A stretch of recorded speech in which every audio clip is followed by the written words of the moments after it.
बाद में कर दीजिए, बाद में करिए।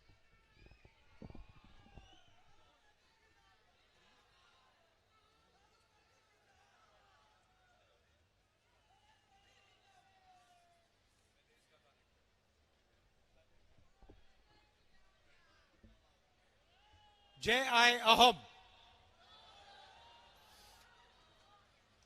जितेंद्र सिंह जी, प्रद्योत बोरदोलोई जी,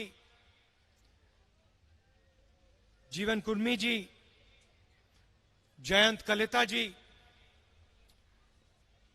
दुर्गा भूमि जी हमारी कैंडिडेट, सिभान चेटिया जी, हीरा देवी जी, भाइयों और बहनों, कांग्रेस के हमारे सब कार्यकर्ता, प्रेस के हमारे मित्रों, आप सबका यहां बहुत बहुत स्वागत, नमस्कार।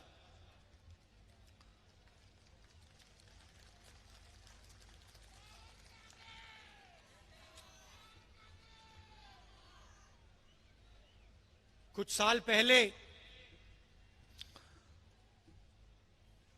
दिल्ली में और असम में बीजेपी की सरकारें आईं और आज मेरी कॉलेज स्टूडेंट से बात हो रही थी और उन्होंने मुझसे 2-3 सवाल पूछे। उन्होंने मुझसे पूछा कि देश में आजकल रोजगार क्यों नहीं पैदा हो रहा है।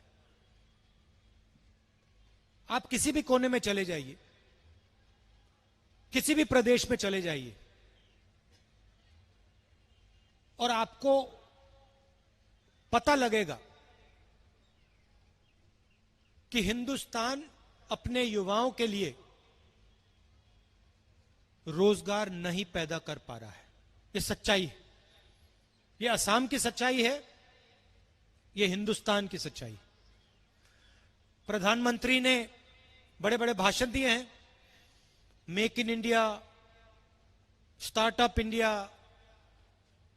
स्टैंड अप इंडिया, अलग अलग नारे दिए हैं,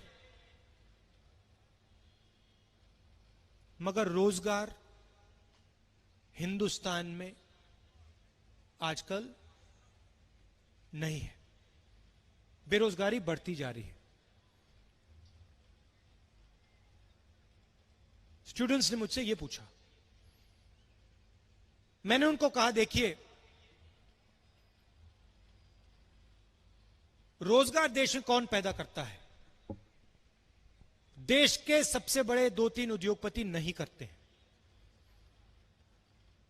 रोजगार स्मॉल और मीडियम बिजनेस वाले करते हैं। रोजगार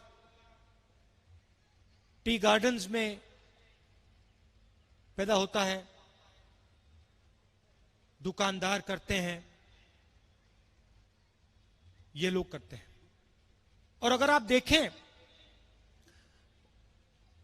तो पिछले 5-6 सालों में इन पर असम की सरकार और दिल्ली की सरकार ने आक्रमण किया है। आपको याद होगा 8 बजे रात को बिना किसी से पूछे देश के प्रधानमंत्री ने नोटबंदी की। याद है आपको? भूल गए? भूल गए? हिंदुस्तान का कोई नहीं भूल सकता, कोई भी गरीब व्यक्ति नहीं भूल सकता कि पूरे देश को प्रधानमंत्री ने 8 बजे रात बोला कि 500 रुपए का, 1000 रुपए का नोट मैं रद्द कर रहा हूं। सारे के सारे छोटे मिडिल साइज बिजनेस नष्ट हो गए, खत्म हो गए। उस एक कदम से नरेंद्र मोदी जी ने लाखों लोगों को बेरोजगार किया। देश को चोट मारी, आपसे झूठ बोला कि काले धन के खिलाफ लड़ाई है, स्टेज से झूठ बोला।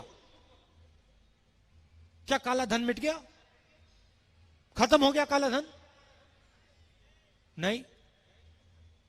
नोटबंदी के पीछे लक्ष्य था गरीबों के जेब से पैसा निकालकर हिंदुस्तान के सबसे अमीर 2-3 लोगों के जेब में डालना।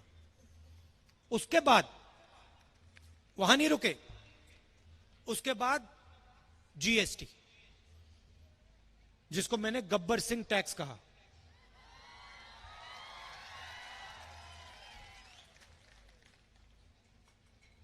गब्बर सिंह टैक्स, 5 अलग अलग टैक्स, 28% टैक्स।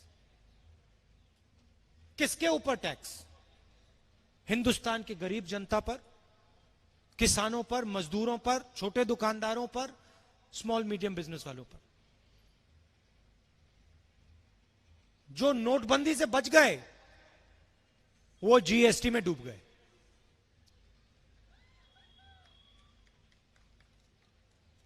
और आज हालत यह है कि देश युवाओं को रोजगार नहीं दे पा रहा है।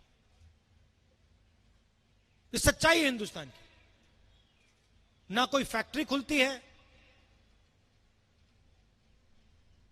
ना किसी युवा को रोजगार मिलता है।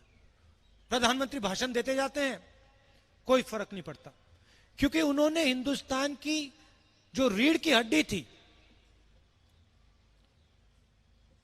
रोजगार देने वाली जो रीढ़ की हड्डी थी, उसको तोड़ दिया। किसके लिए तोड़ा? हिंदुस्तान के 4-5 सबसे बड़े उद्योगपतियों के लिए। अब नए कानून लाए, कृषि के 3 कानून। पहला कानून कहता है कि मंडियों को बंद करा जाएगा। पहले कानून का लक्ष्य मंडियों को बंद करो। दूसरे कानून का लक्ष्य जमाखोरी चालू करो। और तीसरे कानून का लक्ष्य, अगर कोई किसान सही दाम में कोर्ट में जाना चाहे तो उसको कोर्ट में जाना मना है। इसीलिए लाखों किसान दिल्ली के बाहर बैठे हुए हैं। और नरेंद्र मोदी क्या कहते हैं? नरेंद्र मोदी कहते हैं कि ये लोग आतंकवादी हैं। हिंदुस्तान के किसान को वो आतंकवादी कहते हैं, उनके पार्टी के लोग कहते हैं। और किसान क्या कह रहा है? किसान सिर्फ ये कह रहा है कि जो हमारा है आप हमसे नहीं छीन सकते हो, हम आपको छीनने नहीं देंगे। 2-3 उद्योगपतियों को हिंदुस्तान की पूरी कृषि का जो बिजनेस है वो पकड़ाना चाहते हैं। यह हालत है देश की। यहां आए, असम आते हैं, आपसे वायदे कर जाते हैं। पिछले चुनाव में उन्होंने वायदा किया था कि टी गार्डन के वर्कर्स को वो उनका वेज बढ़ा के देंगे। आजकल आपको कितना पैसा मिलता है?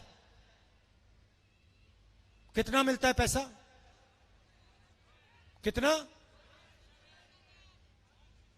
167।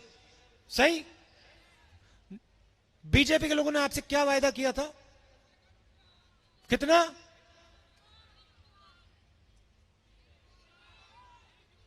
351।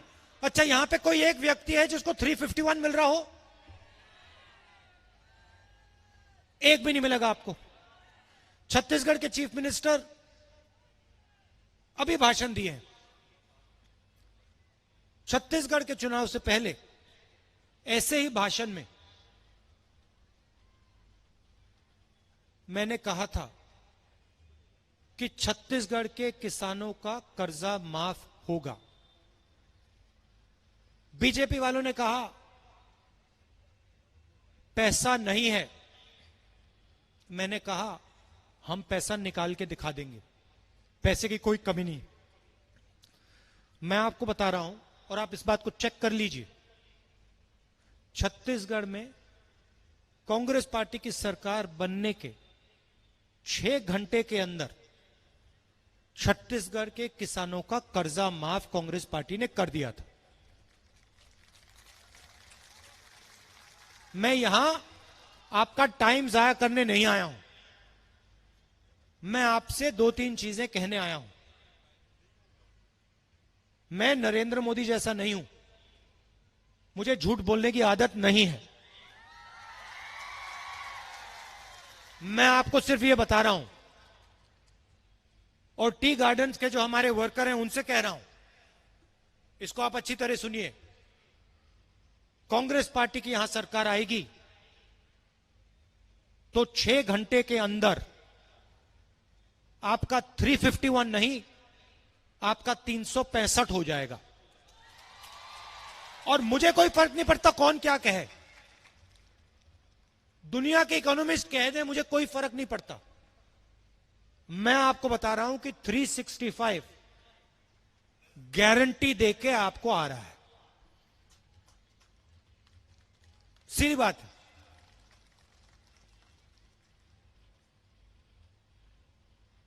हमने मनरेगा किया, बीजेपी के लोगों ने कहा पैसा जाया हो रहा है। हमने भोजन का अधिकार दिया, बीजेपी के लोग कहते हैं पैसा जाया हो रहा है। हमने किसानों का 70,000 करोड़ रुपया कर्जा माफ किया, बीजेपी के लोग कहते हैं पैसा जाया हो रहा है। जब भी हम गरीबों की मदद करते हैं, कमजोर लोगों की मदद करते हैं, बीजेपी के लोग कहते हैं पैसा जाया हो रहा है।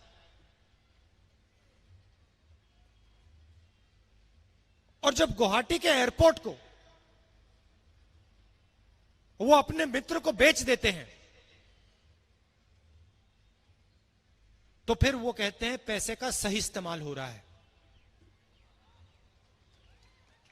मतलब उनके दिमाग में पैसा सिर्फ अमीरों के हाथ में होना चाहिए, पैसा गरीबों के हाथ में नहीं जाना चाहिए। इस चुनाव में आपने आपको 5 गारंटी दी हैं। पहली गारंटी मैंने आपको सुना दी, 351 नहीं 365, यह पहली गारंटी है। दूसरी गारंटी यह है, ये बीजेपी वाले कितना भी नाच गाना कर लें, सीएए यहां नहीं आएगा। इसको हमने पूरे देश में रोक रखा है। दूसरी गारंटी है कि ये यहां नहीं आएगा, चाहिए कुछ भी कर लें। तीसरी गारंटी 200 यूनिट बिजली के हर परिवार को फ्री में। चौथी गारंटी 2,000 रुपए महीने के हर हाउसवाइफ को गारंटी करके। और पांचवी और सबसे जरूरी गारंटी कि एक बार फिर असम में हम युवाओं को रोजगार देने का काम शुरू करेंगे। और मैं आपको समझा देता हूं कैसे। सबसे पहले बहुत सारे सरकार में बहुत सारी पोजीशंस वेकेंट पड़ी हुई। हमारा पहला काम सरकार में इन पोजीशंस को भरने का होगा। दूसरा काम, हमारी यूपीए की सरकार थी तो हमने पूरे नॉर्थ ईस्ट को इंसेंटिव्स दिए थे, स्पेशल प्लान था। चाय की इंडस्ट्री के लिए स्पेशल इंसेंटिव्स थे, बाकी इंडस्ट्रीज के लिए, बिजनेसेस के लिए हम इंसेंटिव्स देते थे, टैक्स कम करवाते थे, मदद करते थे। क्यों? क्योंकि हम चाहते थे कि युवा नए बिजनेस चालू करे। नरेंद्र मोदी जी एंटरप्रेन्योरशिप की बात करते हैं, मुझे आप ये बताइए कितने नए बिजनेस हिंदुस्तान में खोले, कितने युवाओं को उन्होंने रोजगार दिया। हम आपको यहां गारंटी करके कह रहे हैं कि 5 लाख युवाओं को हम रोजगार देके दिखा देंगे। ये आसान काम नहीं है, मगर हम ये काम आपके लिए करके दिखा देंगे। अंत में मैं आपसे कहना चाहता हूं कि ये मामूली चुनाव नहीं है। बीजेपी असम की हिस्ट्री पर, असमीज भाषा पर, असम के इतिहास पर आक्रमण कर रही है।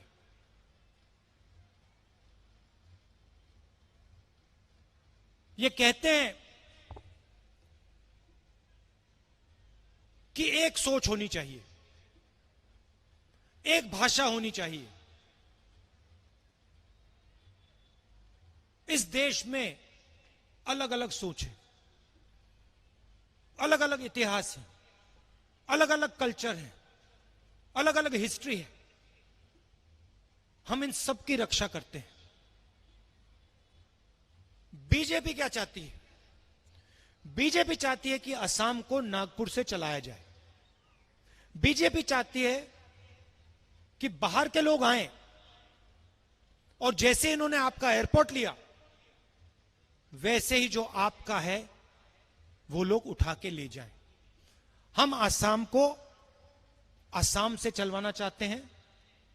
हमारा जो चीफ मिनिस्टर होगा वो असम की जनता की बात सुनकर काम करेगा, उसका नागपुर से कुछ लेना देना नहीं होगा। यह फर्क है। तो यह चुनाव आपकी संस्कृति को बचाने का, आपकी हिस्ट्री को बचाने का, आपकी भाषा को बचाने का चुनाव है। यह इस चुनाव की सच्चाई है। और इसीलिए असम की जनता इस चुनाव में महाजोत को जिताकर ही दिखाएगी और बड़ी बहुमत से जीतेंगे। मैं आपको दिल से धन्यवाद करना चाहता हूं। शाम का समय है, आप दूर दूर से आए हैं, आपने मेरी बात इतने प्यार से सुनी, इसके लिए बहुत बहुत धन्यवाद। जय हिंद।